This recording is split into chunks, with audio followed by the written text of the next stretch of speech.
live from sunny Ohio on Windsor campus. This is the Blood and Black Rum podcast with Scream 2.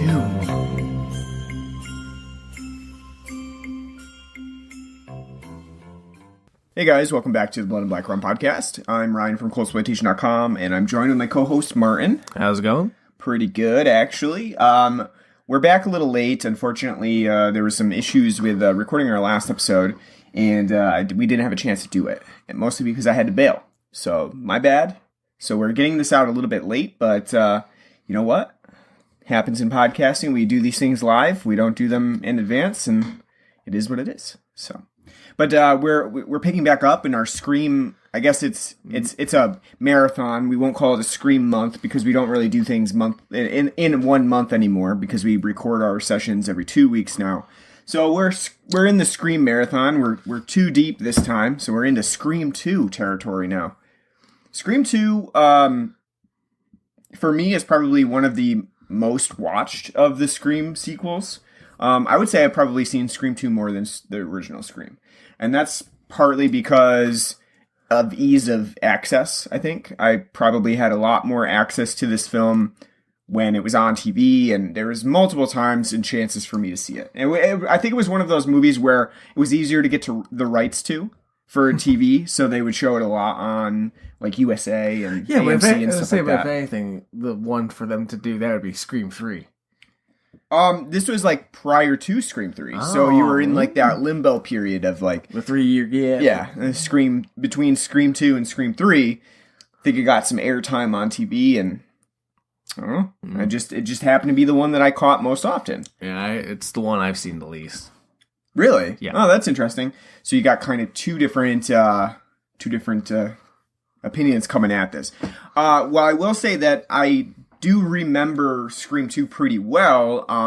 Watching it again, though, is kind of interesting because I don't remember it being so goofy as, you know, we kind of mentioned while we were watching the movie. I think when Wes Craven was getting ready to make this film, Kevin Williamson said, all right, we were a little tongue-in-cheek on the last one, but this time we're going full-blown Camptown races. Yeah, not only do they go Camptown races, they also really lean into that whole meta commentary sort of thing, because not only now do we have just the high school students, we have teens who are going to Windsor College in Ohio for film studies and drama, and they're really leaning into this. So not only are you getting like some of the, and it's more on the nose too. Yeah, you're not getting just like references or footage of Halloween on TV now. You're getting like full blown horror deep cut references for people who watching this film in 1997 when films are harder to come by, you don't have a streaming service. Especially your low rent, cult film type things. You know, grindhouse horror film. Sure, yeah. You know. I think at this point, these are like deep cut movies. These are things that people are watching. You know, Scream 2, maybe they're more mainstream horror viewers. They're people who see horror movies at the theater, and that's about it. Or rent the cool ones that people have been talking about. They're not going to know the House on Sorority Row very well. Or, you know, House 2, The Second Story. Those are kind of those films that, while horror fans and cult film fans probably know pretty well, I think in 1997, those were even stretching it. Do you think, with that like line, do you think Kevin Williamson wrote that? Do you think, like, Wes is like, he wrote, like, something, like, more, like, generic, and Wes is like, no. Dude, no, put that in there. You know, I think those are probably Williamson additions. I think that he probably had some ideas for, you know, where he wanted to go. We do see him referencing various films throughout, and some of those, like in the first Scream, were more Wes Craven references. Like, you have the whole Freddy Krueger janitor scene in Scream, and you have Halloween playing. At this point in Scream 2, though, we have a lot of these references that are sort of, you know, they kind of get deeper into horror territory. And I guess maybe that makes sense because we're talking sequels this time. We're talking, like, the whole first part of this scene where Joshua Jackson gets like 1 minute of screen time is all about film sequels. In like the most laid back college class I've ever seen, as you mentioned before. And also the most cliched garbage you've ever seen. There's like a nice circle area where everybody... Fucking, liberal snowflake paradise. Where football players just get to, like, sprawl out on their desks. Just like, oh, yeah, I'm just talking sequels today. And, they're all intimate. They're, sitting in a circle of desk, and the professor's sitting on his desk, but it's also very close, very intimate, and they're all just... They're not learning. They're not... What are they talking... They're not... like teaching or learning a subject, just having a discussion. That's right. The best way to learn is... This is the Ohio film critics Socrates here. Just like, go on. I do love that scene because that's like everybody who's like watching 90s films and stuff that we're thinking about college that way. They're like, that's what college has got to be like, right? I'm going to go to college. Like, people are just sitting around. They're like eating their lunch and they're at their desk. Or, it's a massive, massive, like, rich person paradise, fountains in the square, and that's basically, like, this Scream 2 is... So Scream 3 should have had them, like, these college students realizing the crippling debt they're in because they took out $50,000 a year in student loans just to go to this private school in Ohio. And Sydney's the dumbest one of them all. Like, she lived out in her and Randy both lived out in California. And, like, can't go to USC for film school. Very noted, well-noted film school. And it's in state. Yeah. And you get the state, cutback. At that time, though, they didn't have parents who could buy their way in. I gotta go to Ohio. To really, Yeah, where most aspiring actresses go? Ohio. They go to Sandusky. Or, The Rust Belt, perfect places to really. The Rust Belt has really good improv. And the funny thing is, this film was actually filmed in California and Georgia, like the two main film destinations. Because obviously Georgia now, great tax breaks. Can't get an abortion, might be manslaughter, but tax breaks. So it's funny that they filmed it in the two locations that you would think like, okay, that's where people go for film, and then Sydney ends up going to Ohio. So, but the other thing is she just had to get away from Woodsboro. I mean, yeah, she wanted to get away as much as possible, so she's like, let's go to Ohio. Not even New York City. You go to New York City. It's another good film area, but no. Ghostface takes Manhattan. One thing that I find funny too is that Randy just happens to fucking follow Sydney to Ohio to go to this film school, or no, it's not a film school, but it's like liberal arts, film, art, theater school. And why? I mean, we see that Randy has the unrequited love. He even says it. Yeah, he said he's the love slave of Sydney, I guess.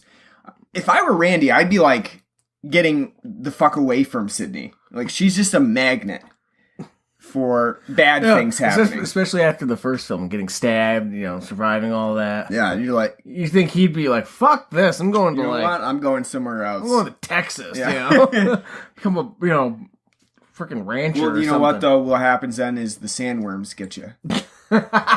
As them old grandboys. Yeah, as Jamie Kennedy found out later on. No, that'd be Nevada. Yeah, same thing. Any desert area. He just moves to perfection, know. Right on time too, because this new Tremor's coming out. Yeah, but I do find it funny. I just want to go back to that first scene in the film discussion. First of all, I've been in film classes before, and that is kind of a nice thing, like about just having a discussion. It becomes like podcast light. They should just record all of these film discussion studies things. That's not really film theory, talking about sequels. Not really film theory so much, I wouldn't think. That's more like talking about diegetic sound in the film, or talking about like how the point of view was shot. The use of Dutch angles. Or over the shoulder for dialogue, and when they break it. What does that mean when they break the over the shoulder point of view? But anyway, I did like that Joshua Jackson shows up here as Josh Jackson for one thing, and I said he has only like 1 minute of screen time. He's not, and even so, they reuse some of the characters in this film quite a bit, as my wife pointed out. Just like they seem to be like only people on campus. Like there's only 10 people on campus, and they just keep showing up. See later on in broad daylight, there's no one, in the quad. No one's around. This giant quad. There's like just 5 people like prancing about. So like they reuse Portia de Rossi and Heather Gayhart a lot. But Josh Jackson, he doesn't get any screen time, and that's sort of frustrating. Both of them will then show up in Urban Legend not much later, 1 year later. But in this film, not so much. But as I was saying when we were starting this film, Scream 2 is a lot like the Marvel films of the late 90s, because it has a lot of people in it. Like, so many people were attracted to the original Scream that they were able to get a lot of, like, the heartthrob stars of the late 90s for this film. Jerry O'Connell shows up with the fucking baby face, completely shaved. Hey, you know what's funny? He still looks like he's like 35. No, I know. Playing like an 18-year-old. Yeah, I know, he does, but at the same time, he looks like 12 and 35 in this film. Because he has that sort of, like, baby face smile, and you're like, there's no way this guy's the killer. No matter how hard they try kind of push in that direction. I know, even because even when he's up on the cross at the end of the movie, and they're saying, "Who do you love? You love your brothers." And he's like, "I love Sydney," in the most ridiculous, over the top party frat party hazing thing that's going on there. They make him into some sort of Jesus Christ beer star, getting a waste of beer. The sun that he's crucified onto, that background prop. Yeah, that's very early '90s music video-esque. Like Nirvana,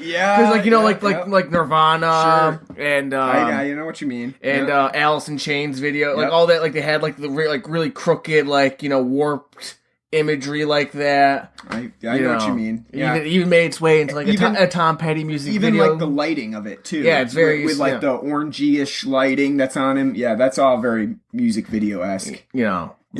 Looks like it's ripped straight out of 1993, 94, Yep.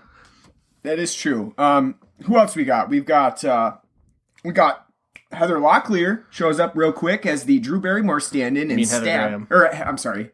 Heather Graham as the Drew Barrymore stand-in in Stab. That blonde bowl cut hair. Oof. Still bad. Oof.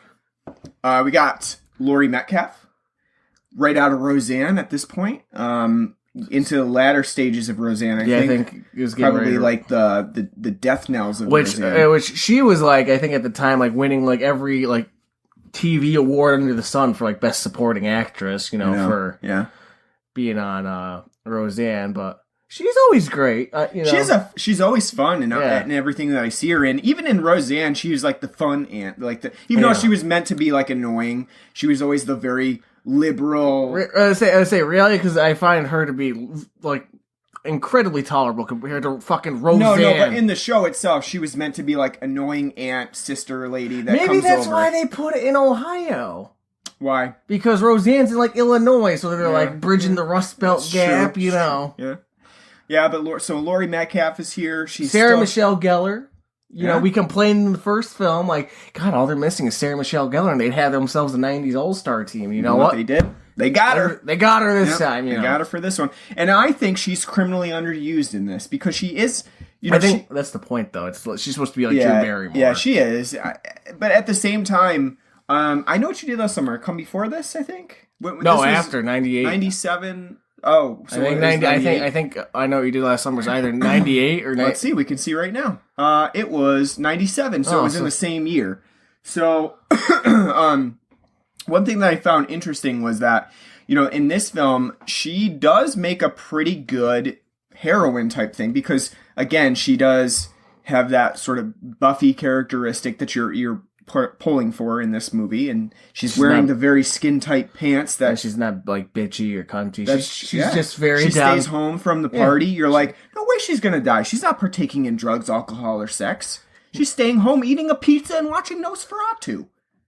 Like anybody. Like any normal person at college. That's what I did. I literally did that one time for Halloween. I stayed home and watched Nosferatu for Halloween. That was... me being a that's probably film buff at college. I would say that probably ranks low on your list of best Halloween experience. That's true, it does. But though a very good film. Absolutely, Nosferatu's a really good film. But at the same time, it's not silent films in general or something. I just don't ever really sit down. Tough to get into, sure. I think it'd be fun to see them with a live orchestra. Oh, They've done Nosferatu a couple times with a live orchestra. Yeah, no, that would be a fun time to do. But in this case, I think it's funny in Scream 2 when we see Sarah Michelle Gellar at home and she's watching Nosferatu. She's got it on TV. Like, what TV station is showing Nosferatu on a random fall night? I know. A&E? No. No? Turner Classic Movies presents. Mm-hmm. Hi, I'm Ben Mankiewicz. here to tonight. Our classic film of the night is the German expressionistic horror film Nosferatu. It's true. They could have. It's good to see that on TV, though. So again, that's not a super deep cut, but again, I don't know, some people might recognize Max Schreck on TV as Nosferatu. So, somewhat deep cut. It replaces Halloween in this scenario, actually. Instead of seeing Halloween, well, then it would just be, overdone. You gotta. That's true. And this, Randy says, sequel, you gotta go outside the box a little bit. You can't have the same thing happen again. You can't have the boyfriend be the killer. You can't have it repeat the same things that it does in the original. So you gotta have somebody step outside the box, and that makes sense. And also, they're shittier. Yeah, they tend to be shittier. That's right. Jada Pinkett's. Jada Pinkett is here. She opens things off with the iconic opening of this film, which takes place at the Stab movie, which I didn't know this, but doing my research for this movie, Stab apparently has a lot of fans. There's an entire Stab website. They have the Stab font available. You can get the Stab font. I would like to see somebody sift through like all the release clips and kind of like piece it together, kind of like a little movie. Because I remember like it's like in The Simpsons, like a season 3, season 4, season 5, something like that. Mm-hmm. They have commercials in like the background constantly, like of a McBain movie.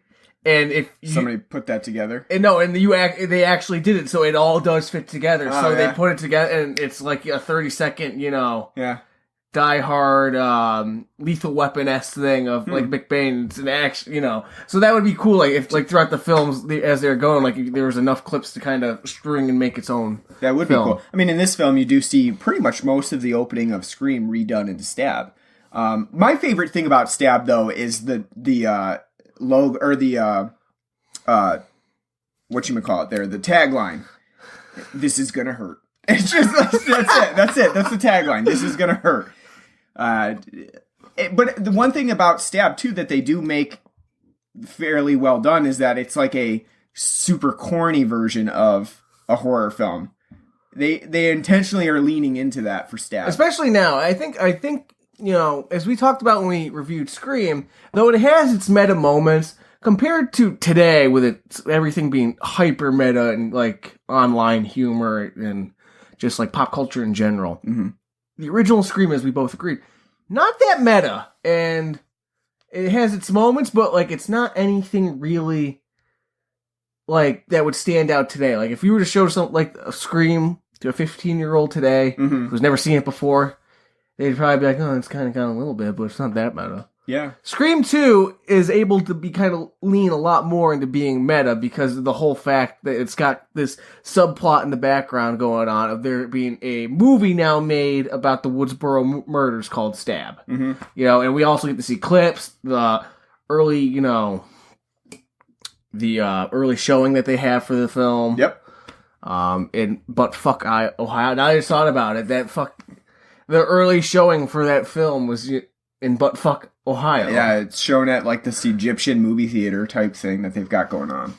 That Jada Pinkett attends with her boyfriend, Phil. And I don't think in the 90s, was anybody in the 90s still doing like very 1950s exploitation-esque like gimmicks like that of like...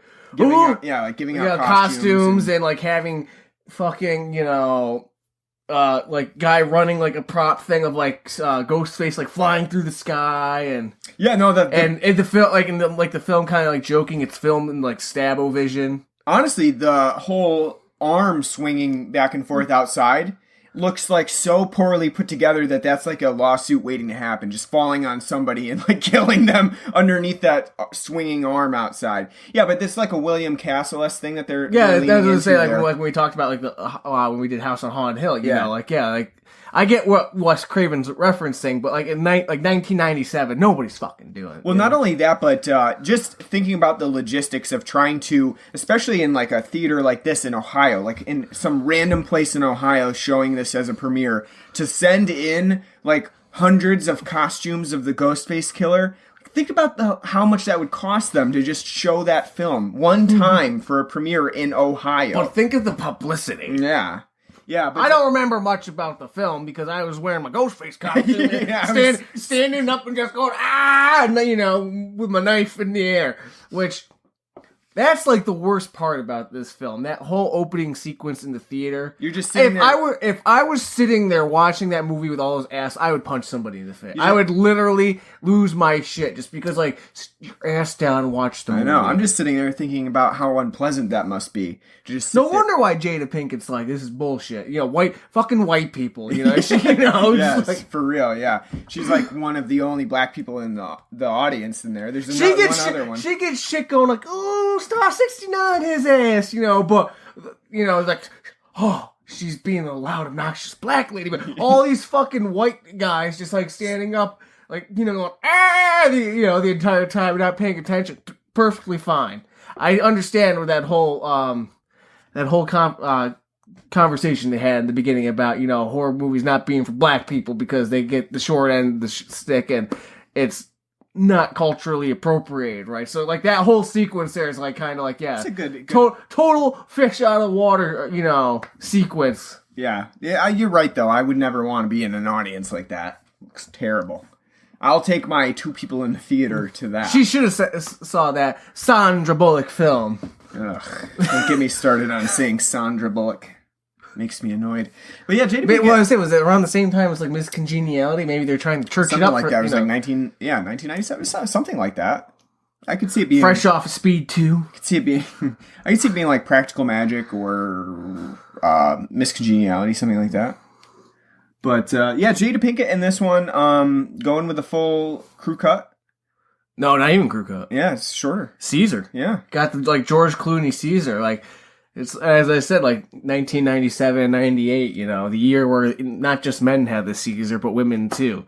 They all just sitting there going, like, ha, ha, ha, thumb up and then going down.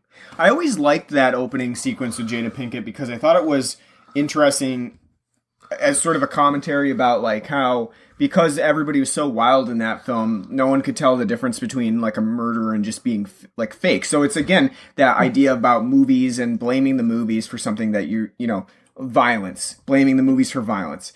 That comes up later on in the film. And also, like, people just being, like, indifferent to it, like, to it in general. And I think that I always thought that was a pretty interesting opening. Now, when watching it, it's absolutely way too theatrical. It is, like... It's campy and corny as all hell. Not only that, the worst part about it is when I said earlier, when she said Star 69, ooh, that is really dated. That's a super dated reference there, Can't do that anymore.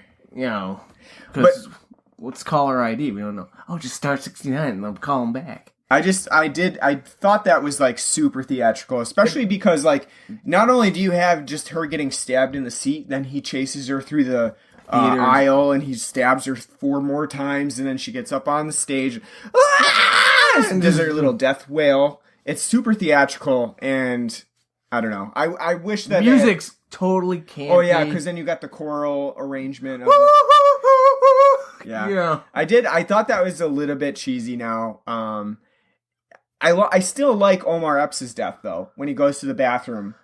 Although I don't, because like the killer's got like retard strength, like sure the guy's putting his ear up against like the bathroom stall, and he rams the knife not just through the stall, but enough also to punch through the guy's head. I don't know. Yeah, it's a little much. I know, but I still they should have just put a glory hole there. The other thing that gets me about that opening, with stabbing through the stall, is that it doesn't really make a whole lot of sense when you think about him being in the bathroom, just waiting in the stall for like a guy that's named Phil Stevens to come in because of the Steven connection. So he's just waiting in the stall, and then he starts to mutter something about "mommy," I guess that's like a reference to, I don't know, Friday the 13th. I don't know, Psycho. I was thinking kind of like Black Christmas. The like kind of grunt. Could be. I mean, like the phone. I think it's lost a little bit though because it doesn't really make sense for the Ghostface killer to be doing that in the least. Well, so you can't even really hear it too unless you have the subtitles on. The subtitles it's really muted. But but the one thing that it just doesn't make sense in the scheme of the rest of the film because it's not something that Ghostface does ever again. Like he never is like muttering to himself. But that's fine because this film is, again, it's campy and things aren't nearly as logically strung together as they are, It's true. In the first one. It's true. As like we like commented on, like with the first film, it's a lot more grounded in reality, and how we both kind of enjoyed like seeing Ghostface be like a inexperienced killer and like fumbling around and stuff. Here, we get to see Ghostface prancing about like it's a Scooby-Doo villain, like, tiptoeing through behind the bushes, and like you get to see him like poking his head out, like, Yeah, it doesn't happen super often, but you do from time to time see him like stumbling around in the back, just like sprinting just like popping his head, like like like they walk away and you just see like him pop his head out, like, whoop. I think so. That was sort of started in Scream. You see that a couple of times, but it made sense because that the killer isn't really, especially if it was Stu doing a lot of it makes sense. In this one, I don't know. It's still they're inexperienced killers, I guess, but I don't know that it makes sense in this one. But I think in Scream 3 it gets even worse. If I remember correctly. I don't think, if I remember correctly, I don't think in Scream 3 they really do the whole, like, him being, like popping around? Yeah, in the background. It's just, like, at that point, when you see the killer sort of, like, slinking like that, there's a reason why, like, in Halloween, Michael Myers does not run around. Because it does look somewhat goofy that they're like, oh shit, I gotta... but you see like Michael booking it down the block. Like... Yeah, because in this case, like, Ghostface's his ability to kill people is based on him being able to hide in places, like, so that he's not seen because otherwise somebody could just knock him out. Well, I was gonna say like with Sarah Michelle Gellar, like like her friend shows up and they start walking away. You see Ghostface like run in the back, That's, like, we don't need to fucking see that. That's where I think, see, that's the thing, that, like, that's something about this film that makes me think of, like, Scary Movie and, like, all the parodies and stuff. Yeah. A lot of the things I think people attribute to Scream, like, with, like, how Ghostface acts and some of the, like, kind of the quirkiness and humor to it, I think they're thinking of Scream 2. Could be. Because after watching this, and this was the one I haven't seen in a long time. Because like I said, it's the one I've least versed in. But after watching it again, a lot of like the things like that, like I get parodied from Scream, or mainly from Scream, seem to come from like Scream 2, like the whole like the killer's talking to them, and he's like, "Where are you?" And he's like, "You'll never find me. I know where you are," though, and like looking around and stuff. Like that's a Scary Movie. Yep. And like, Shriek, I know what you did last Friday the 13th. There's a bunch of like bits in this movie that are more, I think people would probably associate with the original Scream, but are actually from this film. Yeah, it's possible. I mean, this one does have its cheesy moments. Like the whole him throwing Sarah Michelle Gellar off the fucking roof and then kind of like going like, whoo, and run away, running away. That's our meme world. That would be him yeeting her right off the roof because that is. He just sort of like grunts. He's like, throws her like, literally throws her like a sack of shit and just like, it's kind of funny now. You can tell too when she falls, it's a fucking doll. Yeah.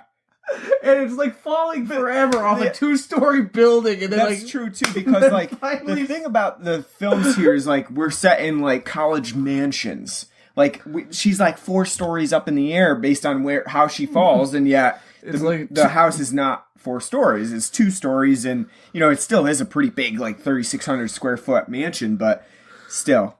that is a funny scene of just like him chucking her right off the out the window and then off the roof. It's funny all around, especially because that's like really outside of his MO. Like I don't know that we've ever seen Ghostface do anything like that before or since. It's like when he does get the chance, he should have just stabbed her because that would be. Well, he did stab her. Yeah, but you wanted not to, the killing for her. blow. He wanted to throw her so hard she wakes up and becomes Buffy. Yeah.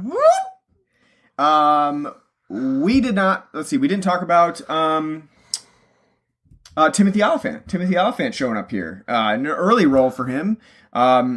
Also one that apparently his voice didn't come in for yet because like he has a much gruffer voice as he gets older. That I just noticed in here because his voice is a little bit on the lighter side. I think it's because he's trying to be Stu too. Yeah, a little bit. He's Yeah, you do have that like already when you see him. He's got like that goofy slicked back hair. He's like a hybrid of Billy and Stu. And not only that, but he's also way into like movies again, just like we got with Stu. It's sort of already like a calling card, and I say that because I've already seen the film a bunch of times, but still, there is a reason. When you think about it, when they're trying, like, and that was something we commented with the original Scream that's kind of like, one of its flaws is it doesn't really have a really good red herring, because like the entire time, like, it's Randy, and it's like, no, it's not Randy, it's not, And this one doesn't either, because the only red herring really is Jerry O'Connell's character, who we're made to think might be... Or Cotton. Or Cotton. In all of those, they both seem way too obvious. As Randy points out, it would be super obvious to have the boyfriend be the killer again, and it just doesn't really make sense for Cotton to do it because he's already been under suspicion for so long. Like, it just doesn't. I know, what a great master plan that'd be. I was in jail for a year because they thought I raped and murdered a woman. So to get my revenge, I'm going to reenact the Woodsboro murder. Yeah, it just doesn't really add up. So you're really not left with anybody else. And the same thing too when they're like, "Oh, it could be any of us. Could be you, Randy. Could be you, Dewey. Could be Gail." Yeah, out of all of them, like, Gail would be the one that'd be like, yeah, because she is, like, the bloodthirsty, like, I gotta have my story person. So, like, if there's no story, she'll try to create her own story. I will say that...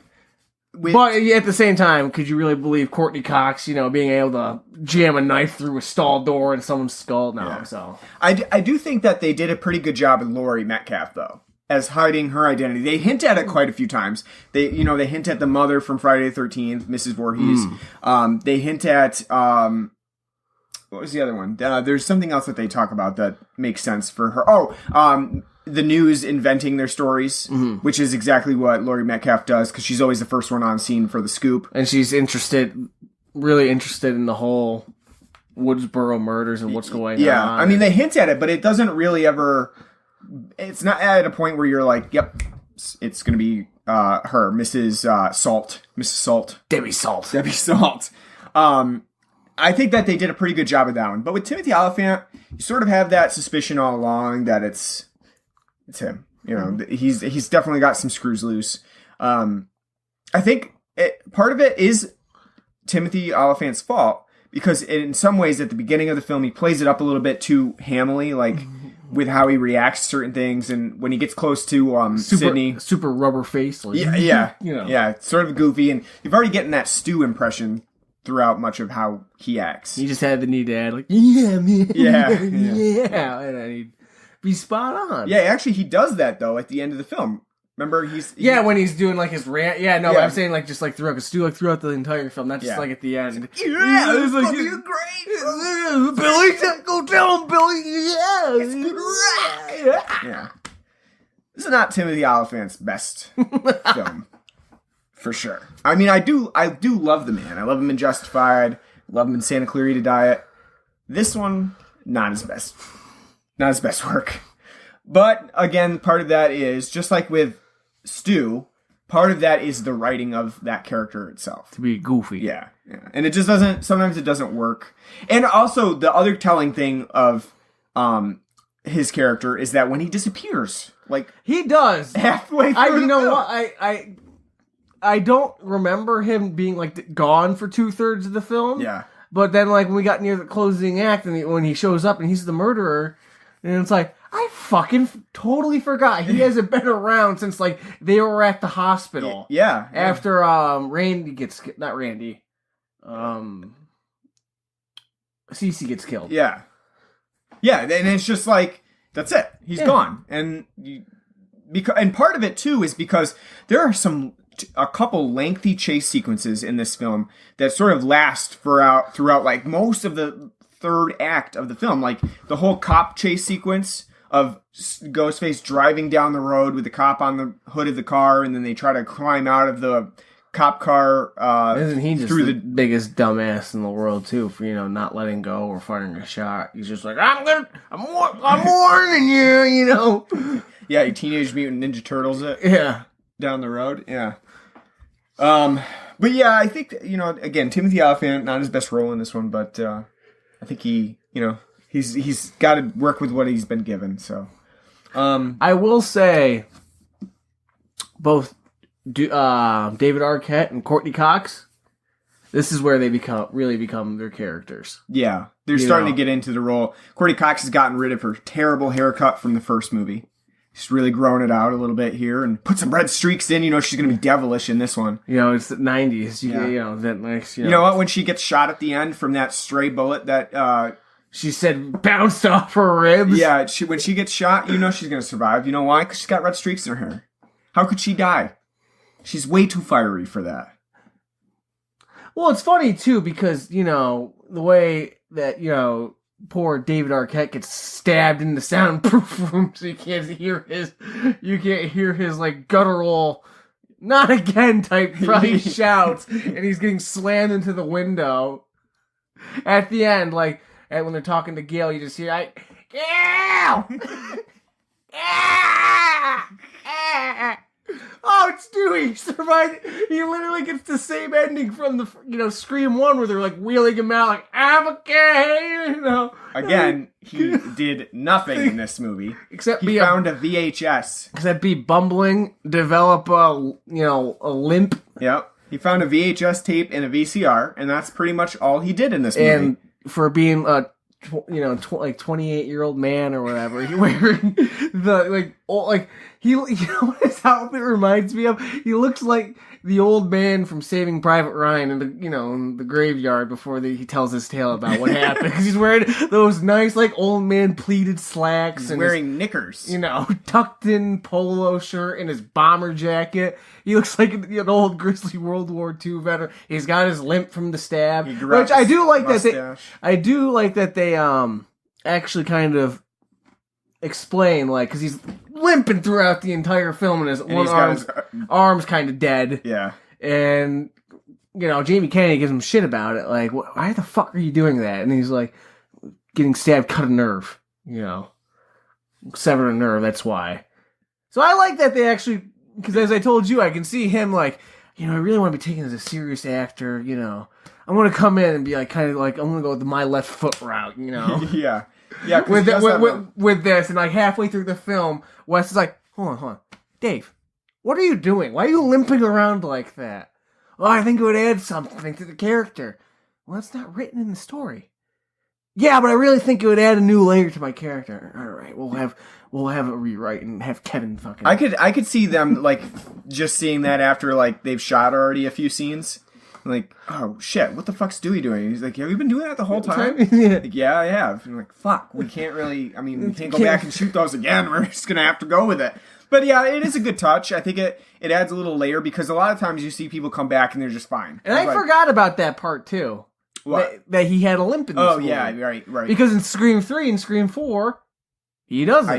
I can't remember. We'll have to, as we get into those movies, we'll have to watch a little bit closer and see if he still has that, or if they explain it away as being, I got stabbed again. As I was saying, they do at the end of the film when he gets stabbed. They said he's lucky he got stabbed through some old scar tissue. Yeah. So they're probably like, well, that knife just magically reconnected some nerves. They went the Christmas Vacation route, and they're like, got kicked by a mule. It's back to normal again. I don't know. In this case, you got stabbed twice in the same area. It's back to normal. Who knows? Because I know for a fact in Scream 4, he doesn't have a limp or anything. In fact, in Scream 4, David Arquette is like an uncanny valley with like how like he didn't look like he aged a day really. Yeah, he looks better in that one. He doesn't have his like he looks more fit to be a police officer than he does in like Scream 1 and Scream 2. Because in that one at least in Scream 2, we hear that Gail, when she wrote in her book, she called him a Barney Fife character. Yeah. Because of like how he looks as a police officer, and in Scream 4 he started to become. Well, he doesn't in Scream 1 though. He does have the oversized police hat. Actually, you know what though? My favorite though, it still has to be in Scream 2, where Sidney sees him underneath some trees in campus, and he's just wandering around like he has got dementia. He doesn't know where he's going. She just runs over, Dewey, like, here, I'm here. Where am I? You know what he looks like? He looks like Steve Rogers in the end Endgame. At the end of Endgame, just and how he's like got his like khakis on, he's sitting on a bench, like pondering time. Like I said, bomber jacket. Yeah, that's what he looks like. I do love too when like he's having his like little his angry tiff at Gail when she's like, "Come on, Dewey, please help me." He's like, "It's the white." Yeah, that's sort of like the one like out of place moment for that. But it's funny because from Scream 1 when she's like putting the sweets on him and he's like, "Oh well, actually I'm 28, or whatever." And she's like, "Oh, you don't look a day older than 21." And he's like, "Oh, thanks, ma'am. It's pretty nice of you to say that, I do love that theme for Dewey. It's great. We played it at the beginning of it. It sounds like a romantic, like, cowboy movie. It sounds like somebody took one of those cowboy romances that, middle-aged women read, and they put a theme to it. It's like the weirdest mix of, like, cowboy guitar, Mark Mothersbaugh, like, zither, Rugrats music, and Yeah, Hans Zimmer was really going for something there. I don't know what, but he was going for something. It's very out of place. Like I said, if you think about contemporary horror movies. And I forgot the choir. Very, very subtle choir. Yeah, it's very out of place because if you think about contemporary horror movies now, like everything is doom and gloom. Like drone. Yeah, if you've got a horror movie, like rarely are you going to get like this nice little like romantic interlude, nice little love squall. Even if there is like a love story within it. Still, you're not going to get like those nice, like tender themes with the synth and stuff.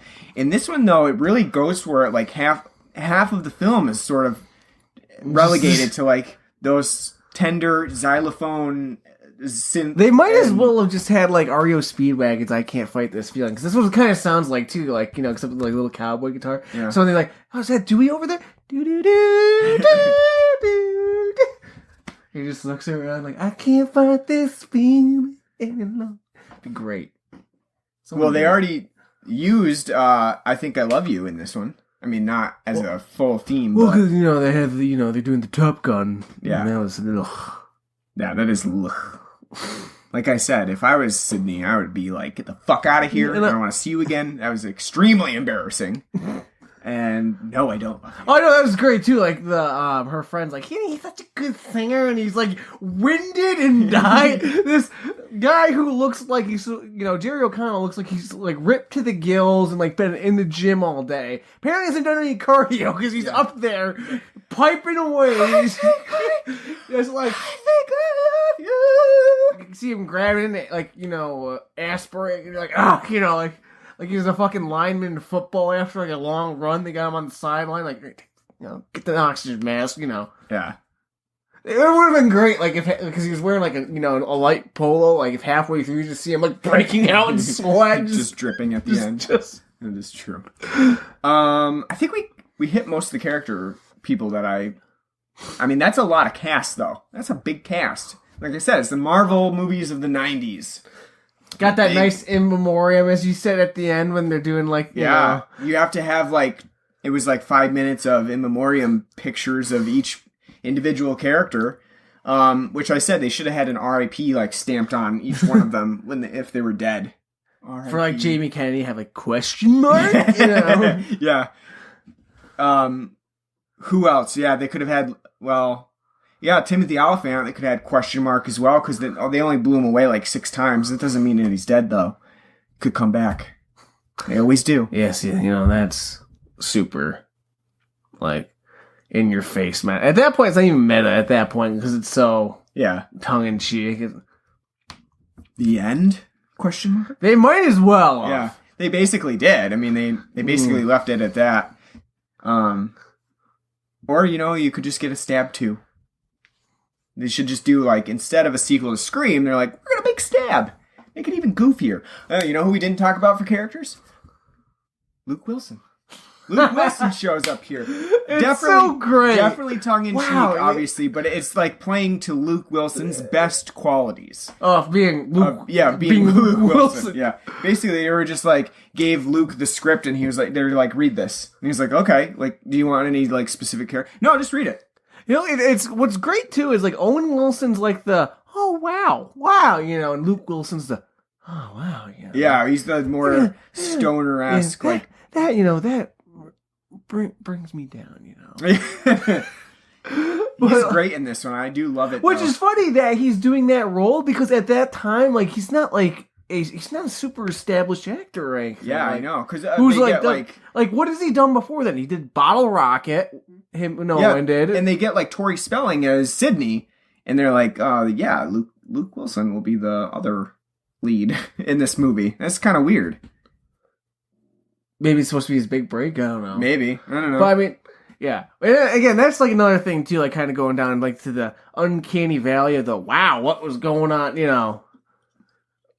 in the casting. When you think about it in hindsight, Tori Spelling, it's all right, people, if you reach back in your memory, a little bell's gonna ring. For a couple of 5 years because of 90210.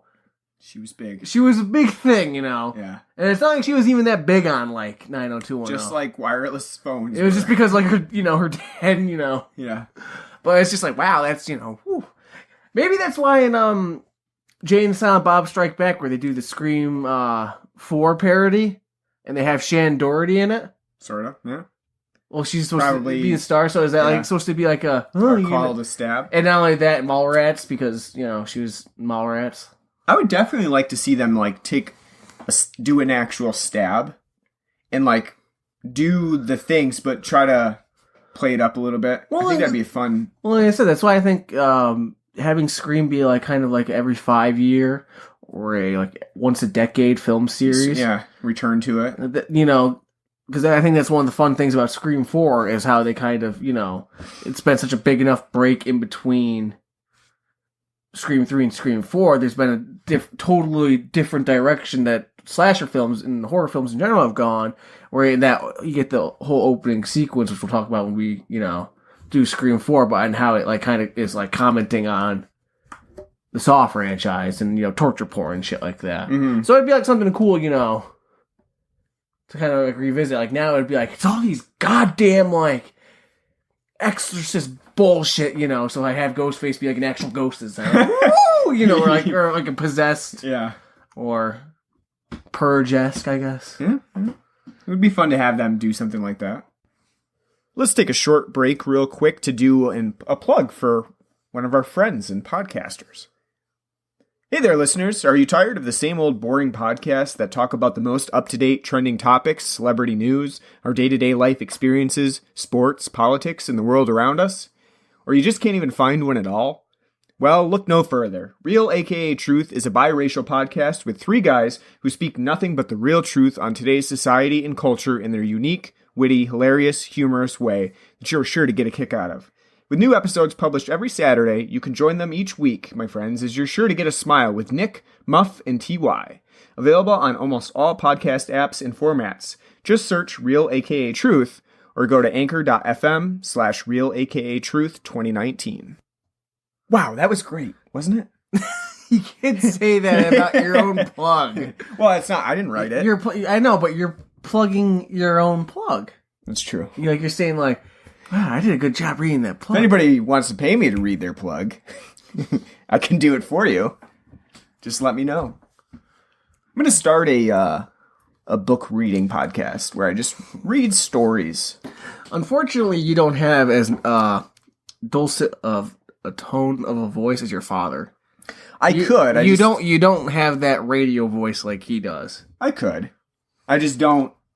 On the podcast, as a discussion, it's hard to keep that up doing a discussion. If you're doing it in like 30-second segments, it's a little bit easier. I still think it's all about his timbre and inflections. Much more made for radio than yours. Let me try. Granted, this is coming from somebody like me that sounds like dumb yokel number 4. Let me try it with the Scream 2 synopsis.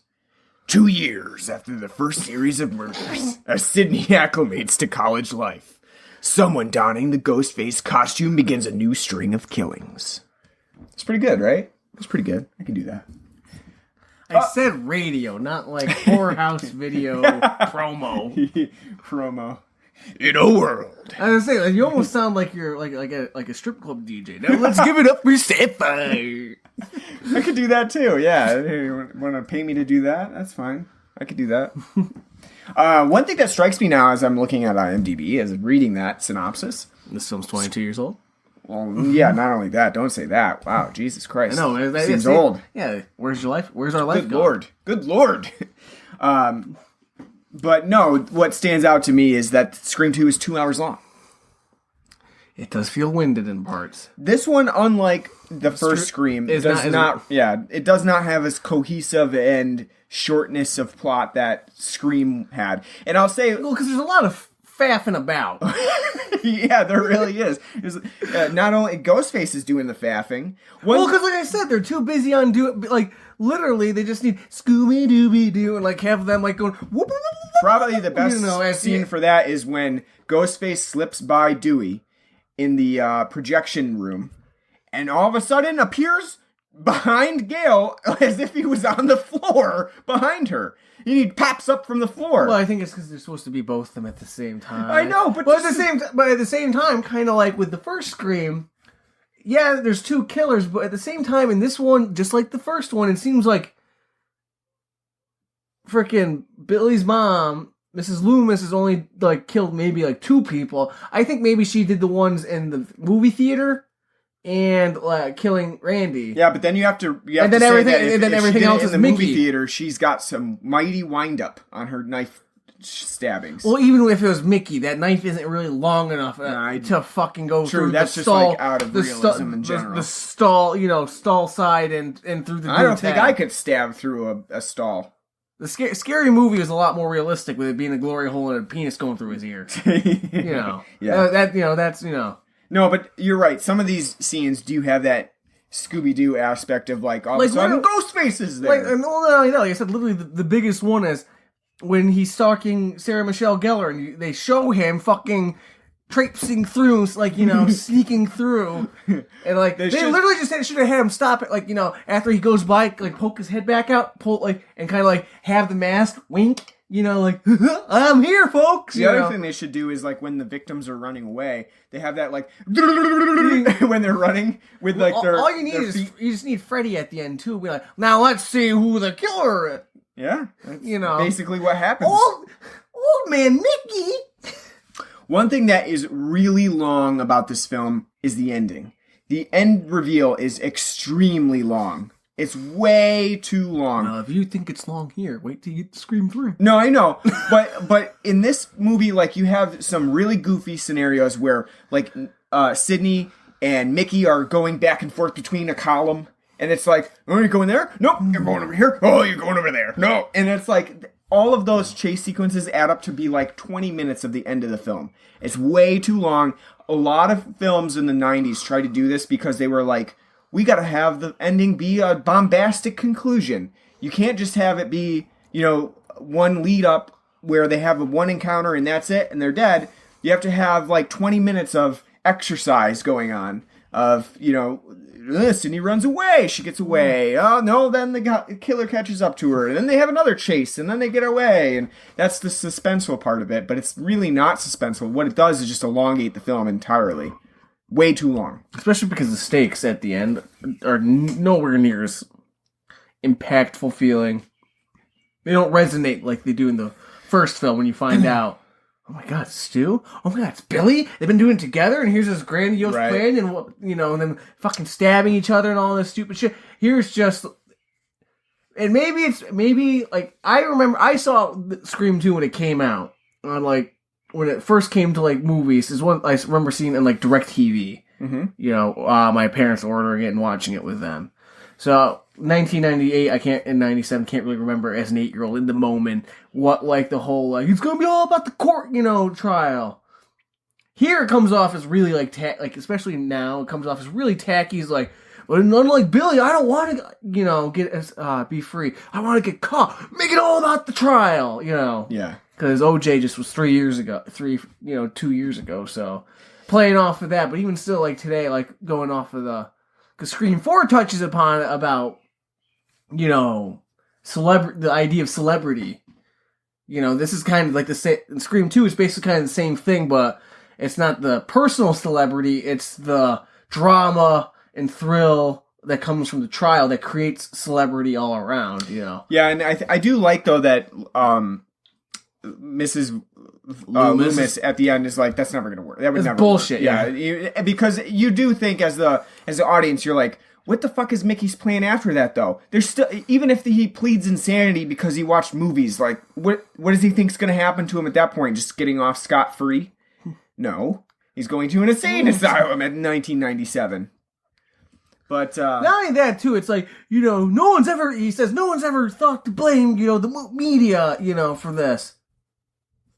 Mortal Kombat was like just 4 years ago, you know, 4 or 5 years ago. Yeah. And they were having the whole discussion about how video games impact people, and they had to create a rating system because of it. And they had to be able to remove the blood from Mortal Kombat in case you know, and other types of Doom and Castlevania stuff.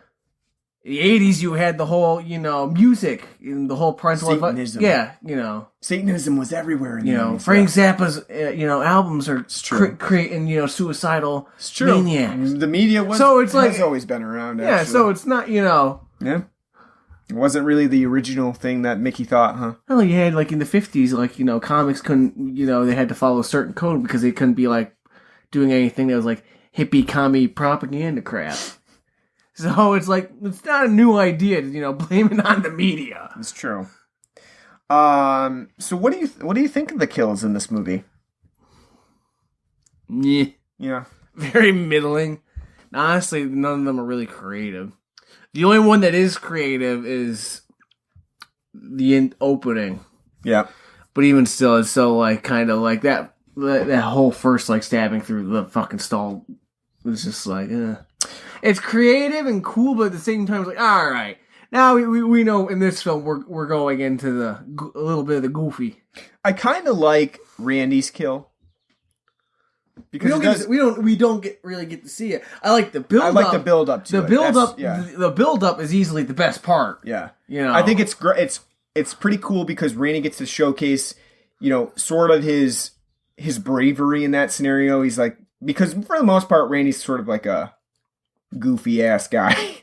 And that's partially Jamie Kennedy. As they say, he'll never be the lead. Yeah, you know? exactly. He's always going to be not the hero, a bit player. So, but it does work to his strengths because he's just sitting there goading the killer. Yeah, and I think that one works. And I also do think that the Scooby-Doo lead-ups of Gail and Dewey chasing down people who have cell phones. Him too, hilarious. But they're both fucking idiots because they're just like people, regular people walking around, like talking on their phone. Hey, what are you doing? Like, talking to my girlfriend. And you're like, oh. Yeah, it's like Dewey jumps on one dude talking to his mom and calls the citizens arrest. It's like, well, what the hell did you expect? You think he's like a guy's just like slowly like sauntering to class and he's on the phone as he's like walking to class with his books in his hand, like, I'm gonna fucking kill you, Randy. You're not gonna survive. Some girl sitting under a tree with two other people. Yeah, just like talking on her cell phone about how she's gonna kill Randy. Yeah. All right. But I think that's the best lead up, and it's probably the funnest one that's in this movie because the rest of them are really sort of like rehashed from the first. Rehashes, boring.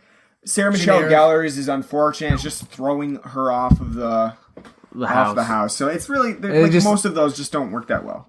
Dewey's just getting stabbed in the sound booth. Jerry O'Connell's character just gets shot. Yeah, that's just really.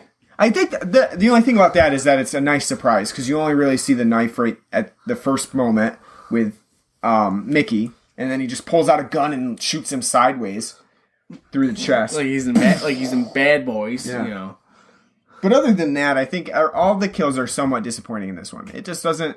They're not as surprising or as creative as something that could have been. And I think that's part of the problem with Scream 2. It's an okay movie. It doesn't have the surprise. It doesn't have the better qualities of Scream, though.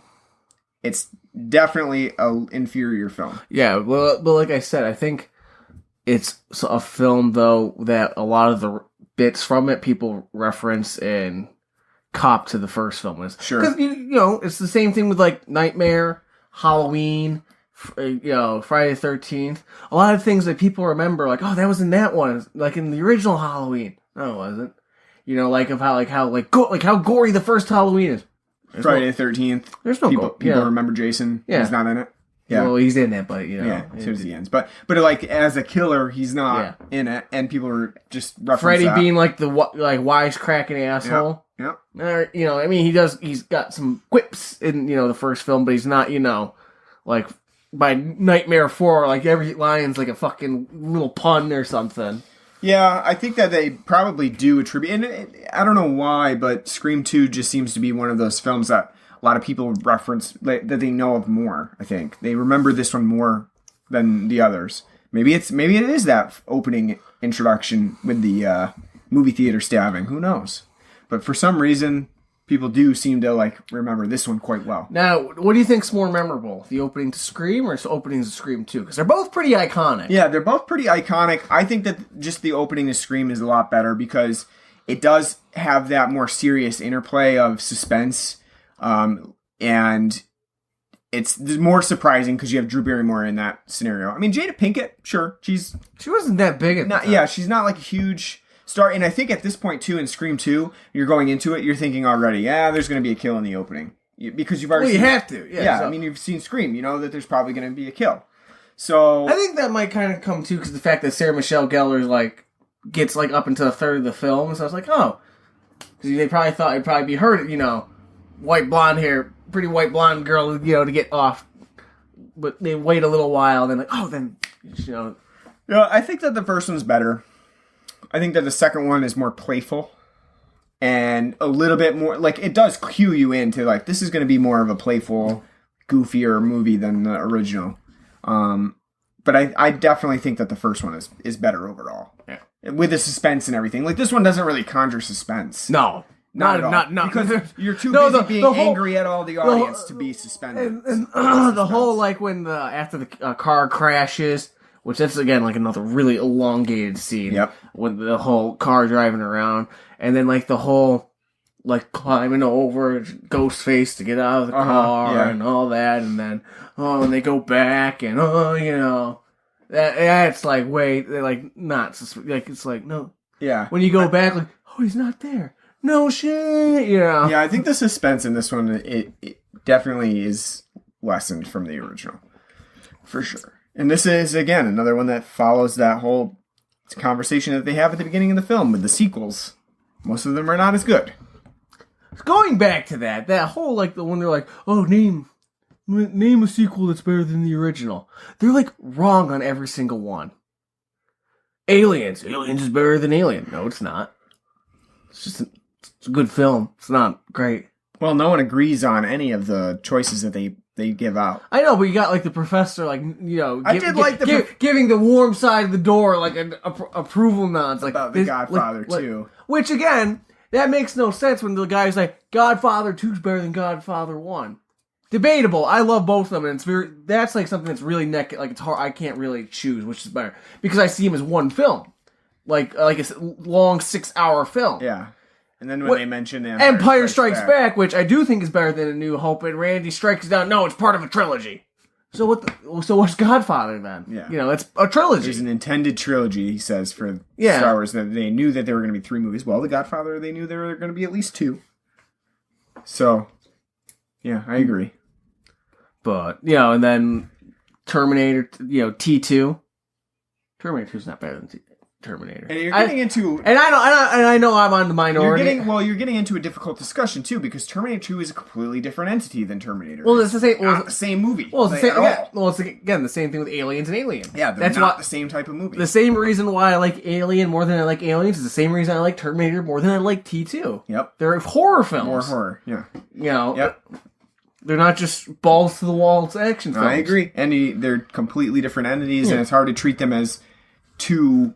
a sequel per se. They're more like not only that too. Films. I think it's also like a missed opportunity. Like this is a bloated film. Yeah, this could have been like an opportunity, like them to kind of like a little bit of a nuanced discussion on why one's better than the other. Like to kind of like give like a film because they're trying to be like meta and introspective. Yeah, that would have been the part like to kind of have like a little bit of nuance to it. But no, they're just like the entire time just like, oh, it's this, no, it's that, no, it's this, no, it's that.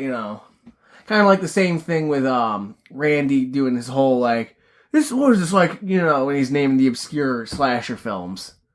Yeah. Compared to in the original film when he gives the whole breakdown of what makes up a horror slasher film and sets out the rules. He does that too with sequels, but it's nowhere near as in depth as like in the first film. Like that's a big part of it. Here it's kind of like crammed in, like it's just kind of a little different, but not totally different and. Yeah. Not as many rules. I do also really like the idea, too, that the entire time Ghostface is running around killing people that they're filming. Yeah. That's a really small portion of this movie.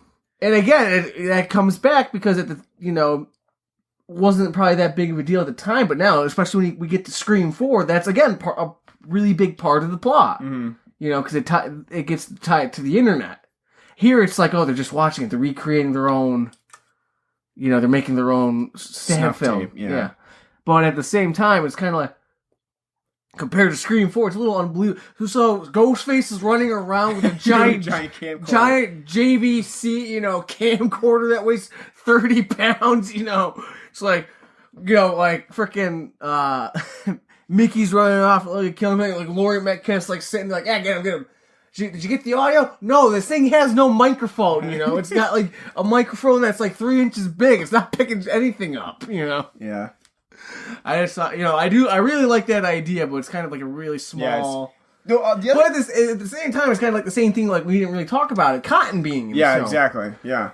Cotton is sort of, like, hinted at in the first movie, doesn't really have that much of a role in it. And he's not in it. Yeah. He's only in it. Like he's not in it got at like all. A couple minutes. I think he just shows up on the news. Yeah, being like arrested. Yeah. And that's kind of a running theme throughout the Scream franchise. That really is sort of interesting that they picked up on it for Scream 2 and then into Scream 3 because in Scream 1 it was just such a really small window into like Sidney's life because really that first film focuses on Sidney's mom quite prevalently as, things that happen to Sidney's mom. Scream 2, not so much. But Cotton is there and is a bigger presence throughout. I think Liev Schreiber does a really good job at playing like just a sort of like a... asshole. Yeah, an asshole, but like a nice, rich, pompous asshole guy that's like the frat boy asshole. Being like your very stereotypical guy that gets convicted for date rape. Yeah. Like, hey, Sidney, putting his hand up above her shoulder, like kind of like, trapping her and like starting off. I'm like, well, I'm doing this not just for me, because I'm a nice guy, but I'm doing this for us, you know. And then when she's rejecting his like, proposals, he gets angrier and angrier, and holds resentment towards her. Literally, like you said, the rich pompous asshole that you can see like you'd see like doing like a date rape thing. Yeah, like kind of like pinning like no, I want to do this not just for me, but it'd be such an experience. And when she like rejects him, it's like, what do you mean? What the fuck are you talking? It's Diane Sawyer. Even at the end of the film, her being saved by Cotton is really just because she agrees to do Diane Sawyer. Like, she's like, yeah, I'll do it. Because he had so many chances to shoot Laurie Metcalf. She keeps poking her head out. She looks like a fucking crack fiend at the end of that too, when she's like kind of like, yeah, come on, you want to do this, right? You want to do this? And the way she's grinning too, as I said, she could have been Heath Ledger's Joker. The way she looks like the way she smiles just makes me think, hey, how I got these scars, But I like at the end though that you have Cotton make a comeback as like a bigger part of Scream 2. I think it's an interesting idea. Comes up a little bit in Scream 3, which is like sets off Scream 3 as a film. But I do think it's interesting that they returned to that. They didn't really forget about it for Scream 2, and they made it a bigger part of the film. It's something that I think was interesting because in Scream, if you were just to think of Scream as its own entity, it didn't have any sequels. You wouldn't think of Cotton at all. Right, yeah. That's you would just say a throwaway. Sidney, you wouldn't say his name at all. You would say Sidney, her mother was killed and raped. Yep. A year before the events, she got a guy convicted. Yeah. I think that in Scream, it's a throwaway that becomes a bigger part of the franchise as you get into 2 and then a little bit into 3. So, pretty interesting ideas that they went with there. Other than that, though, I think Scream 2 pretty much is just an inferior sequel, and it doesn't... I think another big issue with Scream 2, though they talk about not making your sequel too similar is that they have 2 killers in this one as well. Which, if you wanted it to be completely dissimilar, you'd be like, all right, well, there's 1 killer in this one. Well, like I said, I would have liked the idea if the whole idea was just there's 2 killers, but the other killer being, Billy's mom isn't really the killer. She's just the filmer or whatever. Or financing, Mickey. Yeah. Which at the same time, it's funny, too, because I met him on a message board on the internet. Psycho message board. It's... The original Craigslist. Just think of like old school 90s like message boards, like she's in like an IRC chat, like having like talk and like I'm gonna post something on here. Oh shit, I want to post this. Hold on, let me look up my HTML code handbook and see how I post this, picture into this.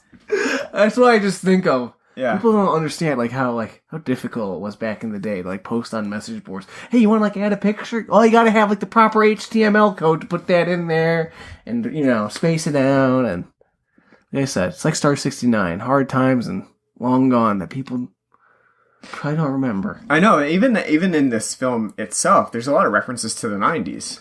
Like you can't be a hero in the 90s. It's the 90s. It's the 90s. You don't be a hero in it. Stuff like that. It's the 90s. Pleated khakis and polos forever. It's never going. Like I said, I had the same wireless phone that Sarah Michelle Gellar uses.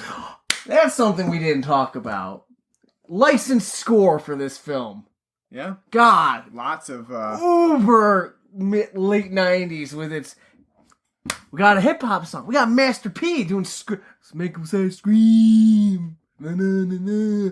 You got Less Than Jake doing a cover... Got some ska. So you got your ska there. You got Weezer in here. Hitting all of them pop beats. Yeah. Only thing they're missing is Tonic. There was a Dave Matthews Band. And the Offspring. Yeah, at the Martini. Everclear was in. Yeah. Everclear. Perfect for the 90s. Yeah, Dave Matthews. That would have been a great end song though. It's like everything is wonderful. Na, na, na, na. Yeah. You had a Bittersweet Symphony sort of score in there as well. Yeah, like the original, the way it's kind of like, it's like, dun, dun, dun, dun, dun, dun. And John Williams did the score for the one theater performance, which is kind of weird. I mean, was that like a score that was already written and they were just like, yeah, use it? I don't know, because I can't see John Williams agreeing to do a score. Like it's just weird. Like, maybe it was already done and it was done for like another movie or something? And it never got used? Yeah, I don't know. It's weird, but that was it. Just he did that one score. Which that also reminds me, we were talking about bloating in this movie. That whole theatrical moment where she's dancing around and thinks she sees Ghostface. I love that because it means that Ghostface learned all the moves to the choreography and he was like, you know what? I gotta learn this. I gotta start like 6 weeks in advance. It's just like 1, 2. He's just like tippy-toeing around, and it'll be perfect in the climactic scene. I'm gonna remove my one mask and the other mask. Speaking of like not giving a shit, Sydney's fucking art drama professor being like, because she wants to drop out of the play because of what's going on, and he's like, Sydney, you're an artist. You need your tragedy for art. Use that pain and put it into you. It's hilarious. You, by being an artist, get to actually, She says something like, I'm a survivor or something like that. Yeah. And he's like, I don't believe you. She's like, I'm a survivor. He's like, I don't believe you. Feel it. It's great. I'm a survivor. Say it again. You know. That also. That would have been great. That would have been great if at the end of the day he's the killer. How dare you try to drop out of my play? I had no understanding. Because he doesn't come around again. No, he's just. That's it. He's just the British professor in Sandusky. Yeah, you know what that makes me think of? He's not actually like a thespian, a Shakespearean actor from Britain. He's some fucking con man from like Wales, a nice huckster selling like in Huck Finn, like we know Shakespeare. Well, you know what? If Mrs. Loomis can infiltrate the Telegraph, being Deborah Salt or whatever her name is, then this Welsh guy can come in and pretend to be a British thespian. Well, no, but she does because she notices at the end that it's Billy. You know, that Laurie Metcalf is Billy's mom and everyone's like, who? And like, that's not her, is she? And she's like, yeah, it is, but she's 60 pounds lighter now and has had some work done. Yeah, doesn't look like she's had any work done. And she looks like Laurie Metcalf. All she had to do is put on a pantsuit. She became a different woman. Even if she put 60 pounds on, she'd still weigh like 120 pounds. You know who needs to put 60 pounds on? Courtney Cox. She's way too thin. She's got that Friends money. Come on. Go to Fuddruckers. Like I said, if she had a better... bigger figure. Well, that's why rip those pants out. Well, I was gonna say that's why let's say they're like Sarah Michelle. They're all wearing like high waisted, like at one point, like stomach choking pants. At one point in the lighting with Sarah Michelle Gellar, because she's wearing pink like salmon colored pants, it actually looked like it was just her like without pants on because of the way the lighting was. Yeah, it was like the skin tone. Yeah. Yeah. No, they're all. I should have used that for fapping fodder back then. Like, oh yeah, it looked like it was just her skin. You know, we didn't talk about Neve Campbell. No, we didn't at all. No. You know, I would say she's good, but like she's definitely got like a minor takes a backseat. Yeah, because there's so many characters, and like she actually does need to take a backseat. And like I said, it's like this is where we get that development of Dewey and Gail as characters, and they become. Like I said, like it's them being the triumvirate, throughout the series. But I would say like this performance for her is kind of weaker because like the whole thing, like for her, like out of all of them, she's the one that's the protagonist who's got her tongue in her cheek the entire time. Like you get the ending, like are they dead? They usually come back, Like, she's always just like kind of like deadpan, like even though she's supposed to be like traumatized, like I can't believe I'm experiencing this again. She's more like. Here we go again, Yeah, I think towards the end they're getting to that point where she, instead of her being like the Jennifer Love Hewitt from I Still Know What You Did Last Summer, she's more of the hardened, battle-weary person who... Ashley Williams. Yeah, basically, who's just like, oh, fuck. More fucking Ghostfaces. Even at the beginning of the film, though, she starts out and she's already taking prank calls and she's like, got her caller ID ready and she's like, all right, Corey from 555-8679. Reading penal codes. Yeah, she's already got that, like, stoicness and she's really not, at this point, like, fearsome as much as just ready for another battle. Like, even so, like, when they try to, like open up old wounds and make it think, like, oh, it's, it's her, Derek's the killer. Her boyfriend, not again. And like when she's kind of like, she's, I'm fine with her being on the fence. Like, no, I don't. Billy was a psycho. I don't think Jerry O'Connell can't be his. Look at him. Look at him. Look, he's saying for me. Boyfriend killer. Yeah, that's funny. That part's like funny. But I think like I'm fine with her being on the fence, like not being able to. Kind of, figure like is he or not, but she has trust issues. But she's so deadpan about it, is where it's like, yeah. I don't know. I think Neve Campbell does a pretty good job. No, like I said, I'm not saying she's bad, but like the writing for her. One, she takes a backseat, and two, she's given like the quippy lines to be like, like oh, I'm going to be selling the taglines of this film. Yep. This is gonna hurt. That should be our podcast slogan for now. This is gonna hurt. That's all I got for Scream 2. You got anything else to add? I think we touched on pretty much everything that I wanted to. Yeah, so. I think that's about it. All right. Oh, yeah, no. Oh, what? One more thing. Okay. Yeah. Play is it David Arquette or Jamie Kennedy game because they look the same in this, except one's got the mustache, the other's got the little chin goatee going on. Yeah, that's true. We said that you could just if you just swap them around, because David Arquette's mustache in this is poorly groomed. I would say whoever did the. Well, maybe it's supposed to be, because he's got that. He had the poorly groomed mustache in the first film. Yeah, and it's just super uneven, how it's cut. I guess that's just maybe that's supposed to be it because he's not going to have a perfect groom. Well, that would be like me too. I'm clumsy and not so I wouldn't probably how's my mustache look? I wouldn't be perfect. Not Tom Selleck, perfectly even to the lip, mustache, but it's a little kind of fucked up. All right, I got a review scale for us. On a scale of 1 to 10 50-pound camcorders, what would you give Scream 2? I'll give it a 7. All right. I was thinking about 6.5, but I don't remember what I gave Scream. 8.5? Something like that? I think so. I gave it a 9. Yeah, something like that. I gave it 8.5 for 9. I can't remember. See, this is all completely arbitrary. You just make up a score on the spot. We don't remember. Well, see, because Tim Heidecker stole from us. The whole just throwing shit out there. Completely. Give it 50-pound 50-pound camcorders and throw in a wireless phone too. So, but no, I'd probably give it my enjoyment for this film probably will fluctuate. I'll be the first time to say this. It probably will fluctuate between 6.5 and a 7, depending on my mood. Mm. If I'm more kind of in a good, I want to watch this. You're in a lighthearted mood. I could get down with the campiness. Yeah.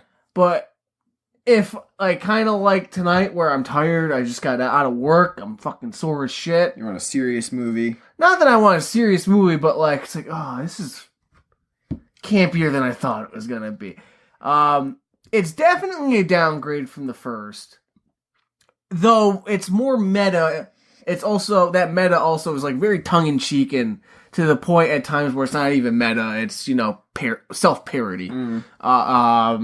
I do think the cast there's not a bad character in this film. Everyone is well cast, does a great job. Even though I think Neve Campbell's not really given much to do, I still think she does a great job. Mm-hmm. Still love her. I think Courtney Cox does a great job as Gail. I think David Arquette does a great job as Dewey in this. Their characters really do develop and grow in this film compared to the first film. And like I said, a lot of the things that we kind of attribute to the first Scream, I think are really more from this film. Like Dewey and Gail's overall character arc. I think this is this is the linchpin, the crux of the whole thing of what they become and what they were before. Mm-hmm. A lot of the moments too in this film kind of, I think, are good and people get mixed up and attribute to the first Scream. Kills like the first Scream aren't that enjoyable. I think the ending's a little bit contrived. I think the fact that there's the first film, no good red herrings isn't kind of hampers the film because you always have your mind set on 2 people to be the killer. Laurie Metcalf's the one surprise, and it's a good twist and surprise like the first film, but it doesn't work nowhere near as good because the stakes at that point aren't nearly as high because Sydney in the first film was fearing for her life, and here she's I'm fucking doing this again, Mm-hmm. Overall, again, I think some of the campiness is going to, depending on how you like your films, could be a turnoff because it's really Scooby-Doo-esque. The sound effects in this film are very Scooby-Doo-esque. They're totally over the top. Everything's very bombastic. The soundtrack, especially compared to the first film, is very bombastic and loud and tongue-in-cheek, whether it be the pop song or what got scored for the film.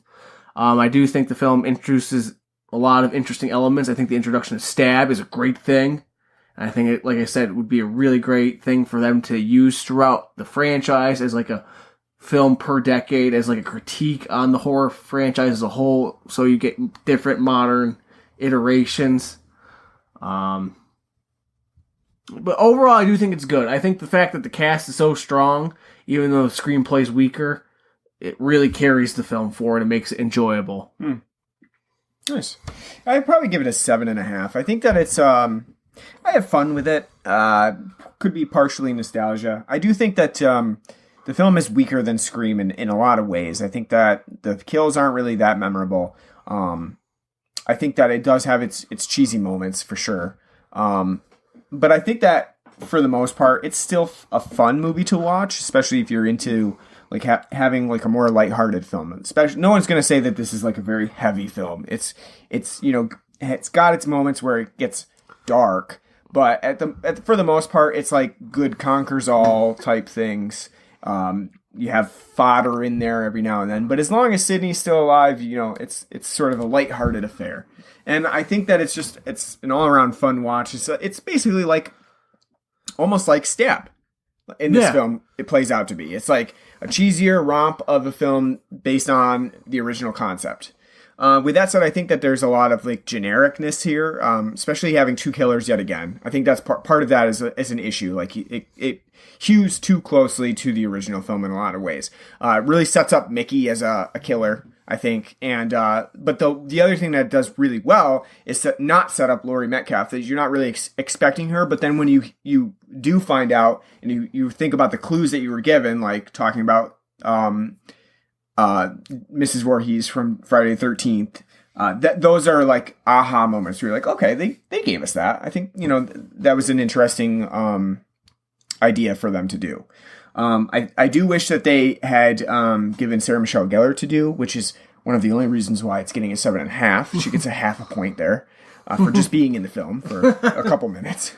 And other than that, I think it's fun. I remember it very fondly. I think the opening is cool, but just not as good as the first one.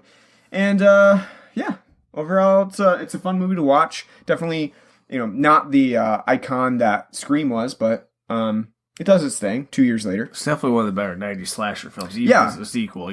For sure. Compared to like Urban Legend, I know you did last summer, and we can speak from experience because we reviewed and still one of Kevin Williamson's better films. Yes. Scream and Scream 2, better films than I Know What You Did Last Summer and some of his other works in the 90s, Howling, H2O. So still good work from him. I'll say I'll stick with a 7. 7. All right. So now I'm slotted. Now, one thing we were talking about too about like the whole like discussion when they're doing that whole film critique about sequels. Yeah. That would have also been the perfect opportunity to point out how, too, like as we were talking about why this film's not as good as the original is the fact that it's a sequel already hampers it to begin with, because with an original your expectations are going to be a range of things. Mm-hmm. If it's a sequel to a film, you already have an established set of expectations of what is going to happen. True. So, and depending on how the film plays it, if it plays it close to like being like the same as the original, if it tries to subvert your expectations, if it tries to find a middle road, there's always going to be spaces where it's not going to meet your expectations. Unless sequels have to literally hit every beat that they do, whether it's subverting or, staying very true or what have you. They have to hit everything like perfectly to be like just at the tier of that original. Mm-hmm. So the fact that a sequel's already knows what your expectations are and then are trying to meet them again. Yeah. Or one up it. That's, so that's like, and they do kind of mention it just a tiny bit when, Jamie Kennedy says like, we already know what happened in the original. This is why sequels kind of have to do something a little different. Mm-hmm. But they don't, like I said, it's spoken in very general terms. Yep. I think that's like, a missed opportunity. And seeing as Wes Craven was before he was a filmmaker, he was like a literary person and like a critic too. That would have been like something like he could have, interjected on. Yep. All right. Next time. Yep. Next time, Scream 3. Oh, I thought we were going to do Piranha 2. Piranha 2. Yeah. Yeah, we'll be back in 2 weeks with Scream 3. This is one that I don't remember that well. It doesn't stand out to me as I know it's one of the lesser films in the franchise, but I don't remember it very well. Yeah. So it's probably the one I've seen the most. We'll have some fun with this one and get into it, and then we'll continue on to Scream 4 to end our marathon. Thanks for listening. Check us out on Apple Podcasts, Google Podcasts, Stitcher, Podbean, at bloodandblackrumpodcast.podbean.com. We're on Twitter at bloodandblackrum, on Facebook at Blood and Black Rum Podcast, or facebook.com/bloodandblackrumpodcast. And we have an email at bloodandblackrumpodcast@gmail.com. You can write to us there, let us know what you think of the show, give us any suggestions for upcoming movies that we might cover. And then you can also donate to us on Patreon at patreon.com/bloodandblackrumpodcast. Help keep the podcast going. And we appreciate anything that you can donate our way. Thanks for listening. We'll be back in 2 weeks with Scream 3. And until then, have fun. Take care.